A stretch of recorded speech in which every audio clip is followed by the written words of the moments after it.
এটা শুনলে সবাই আমায় খুব মারবে, কিন্তু আমার গরমকালটা ভালোই লাগে, কারণ আমি এসি একদম পছন্দ করি না। আমার ঠান্ডা লাগে এসিতে। এবং মানে এখনো আমি জ্যাকেট পরে আছি, কারণ আমার সত্যি একটু শীত কাতুরে আমার একটু ধরনটাই অদ্ভুত। পরেই শিখেছিলাম ডাল আলু পোস্ত। আচ্ছা, তারপরে করতে করতে প্রথমবার একবার চাইনিজ করে একদম ধেরিয়েছিলাম, কি এটা অরেঞ্জ চিকেন নাকি বানিয়েছিলাম, সেটা তিতকুটে হয়ে গিয়ে একটা অখাদ্য।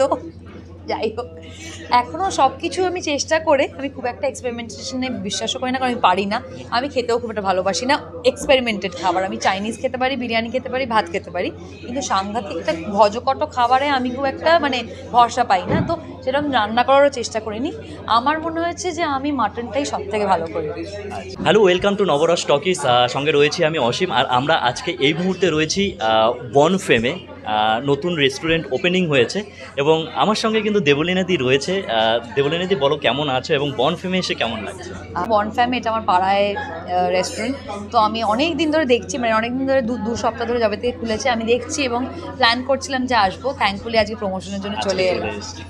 আচ্ছা, একদম গরমকাল পড়ে গিয়েছে বলা যায়। কলকাতায় তো পড়েই গিয়েছে গরম, শীত আর নেই। তো গরমকালে নিজেকে ধরে রাখার জন্য কি তুমি এটা শুনলে সবাই আমায় খুব মারবে, কিন্তু আমার গরমকালটা ভালোই লাগে, কারণ আমি এসি একদম পছন্দ করি না। আমার ঠান্ডা লাগে এসিতে। এবং এখনও আমি জ্যাকেট পরে আছি, কারণ আমার সত্যি একটু শীত কাতুরে আমার একটু ধরনটাই অদ্ভুত, কিন্তু আমি গরমকাল ভালোবাসি। মে জুনটা আমার মা বলে এইটা আর ভালোবাসি বলিস না, লোকে দুচ্ছাই করবে, কিন্তু না। আমার মনে হয় জল, প্রচুর জল, এবং ওই ঠান্ডা জল না, আমি খাই না, একদম ঠান্ডা জল খাই না। ভাই, একবার এসিতে ঢুকছি, একবার এসি থেকে বেরোচ্ছি। জানি রাত্রে ঘুমের সময় এসিটা খুব প্রয়োজন, সত্যিই লাগে, তখন চালাই না বললে একদম মিথ্যে কথা বলা হবে। কিন্তু সারাদিনে যতটা কম পারা যায় এসির মধ্যে থাকার, আমি চেষ্টা করি। অনেকেই বিশ্বাস করবেন না, কিন্তু আমি চেষ্টা করি যতটা কম এসিতে থাকা যায়। তার কারণ হচ্ছে স্কিন ড্রাই করে দেয়, বারবার গরম ঠান্ডায় গেলে শরীর খারাপ হওয়ার একটা প্রবল চান্স থাকে। সো আমি চেষ্টা করি ওইগুলো মেনটেন করার। আর এবার যদি আমি খাওয়া দাওয়ার বিষয়ে আসি, তাহলে দেবলীনা কি রান্না পারে? আমি সব থেকে ভালো পারি হচ্ছে বাঙালির যে আমাদের মাংস কষা হয়, মাটন কারি, সেটা সব থেকে ভালো পারি, কারণ সেটা ফার্স্ট শিখেছিলাম নিজে সব থেকে খেতে ভালোবাসি বলে।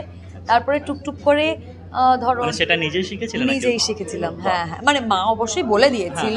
লকডাউনের সময় অনেক সময় ছিল, তো মা প্রথম যেটা শেখা সেটা, এবং সব থেকে নিজে যেটা ভালোবাসে সেটা সব থেকে মন দিয়ে শেখে। তো তারপরেই শিখেছিলাম ডাল আলু পোস্ত।